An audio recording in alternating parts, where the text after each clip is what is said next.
Welcome to Chasing News. I'm George Falkowski in for Bill Spadia, who has the day off. Details, of course, continue to emerge from that terrible shooting at the YouTube headquarters in California. Here locally, what are local schools and businesses doing to keep their employees safe? Our own Monica Guy checks in with the story. Well, we've heard the reports by now that people at YouTube were actually hiding in conference rooms, calling 911, trying to get updates about the situation.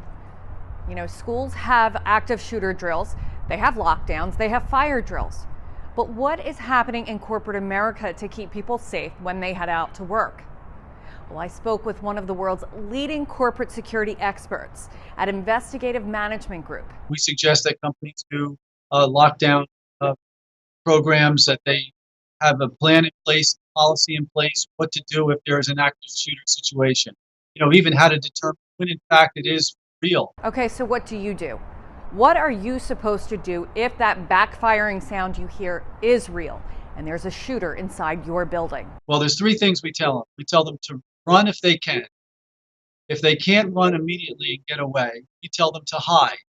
Just take shelter and hide as best you can. And if those two things fail, you have to fight. George, I did some digging today and I found out that according to the United States Department of Labor, as many as 2 million people every year are the victims of workplace violence. Reporting for Chasing News, I'm Monica Guy. Thanks so much, Monica. Joining us now, we've got a couple of security experts, workplace violence, defensive experts, I guess might be the way to put it best. Joining me now is Errol Brudner and Marcus DePontes. Gentlemen, welcome to the show. Is this a trend that's getting more and more attention because of media, or is it something that we concern ourselves with every day? I think it's something we concern ourselves with every day. We've seen it from parents whose children are attending schools, as well as in the business and office buildings, that people are afraid of violence. How about you, Marcus, as well? What is your take on what's going on now, and how do we try to prevent more of this from happening? Obviously, it's a concern. The media is obviously a big part of the information that's going out. YouTube, Parkland, Errol and I do a lot of work in security and emergency management. We've seen a certain uptick in some of clients reaching out to us, looking for additional training, looking for additional plan development. So we've been traveling all over the country trying to address this issue and move forward in a positive way. Is it a situation now where you advise employees to basically, like we did as kids, duck and cover? He knew just what to do.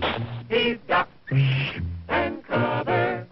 Or do you recommend some type of resistance, depending on the situation that's happening? We focus a lot on the signs that something bad is about to happen so we can prevent it. We think prevention is really important. Whether an employee is a victim of domestic violence and that could surface at the workplace, whether you have a disgruntled employee or an angry customer, if you start picking up those signs, monitoring social media threats, doing some risk and threat assessments on the people that are posting anger or chasing one of your employees, you may be able to prevent this if you really follow up and pay attention and then implement certain security measures. All right, Marcus DePontes, Errol Brudner, thank you so much for your time. We really wish you a lot of luck in your work here. Let's kick it to the A-plus panel. We've got, of course, Peter Brown, the Democratic councilman from Linden, and our good friend, Bob Bianchi, former prosecutor, defense attorney. You got it all going. Let's start with you because you deal with this stuff on a legal basis every day. Talk about threat assessment. How real is that? And can people actually act on tips and warning signs without getting sued by somebody who feels offended? Absolutely. Let's look at Parkland, what happened with all the tips and data and social media points and law enforcement points. I have a consulting group after I left being prosecutor specifically designed with those two fellas with workplace violence. We know that there is ways that we can interdict preventatively beforehand. And George, unfortunately, what everyone seems to concentrate on and with the businesses that we work is what to do while it's happening. Of course, that's important.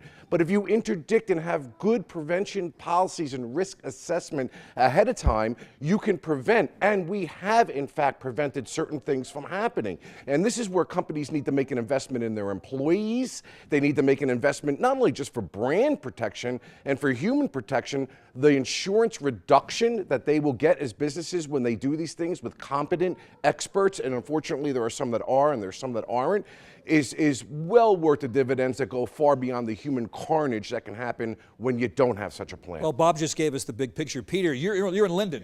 You've got a big high school there. That's a big target of opportunity if somebody decides to go after it. On the local level, how do you feel about this? We're on a local level, let me put it this way. Every town has to deal with this and every Board of Education. Government is addressing this issue by ways of prevention, by security measures, things of this nature. We're in an age that you can get threats from anywhere.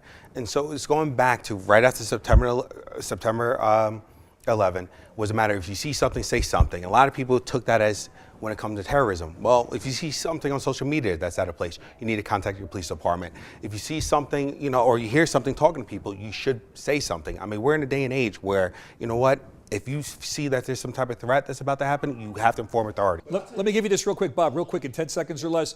We see something, say something, and in the case of Parkland, no one did anything. We have to better educate our businesses. But I'll tell you the biggest problem that exists, apathy. What I noticed as the prosecutor when we were targeting schools and businesses is that businesses think this will never happen to me. And unfortunately there are people like us that can go out there and teach you how to do it. You've got to want to do it first. All right, A+ panel, Bob, Peter, thank you so much.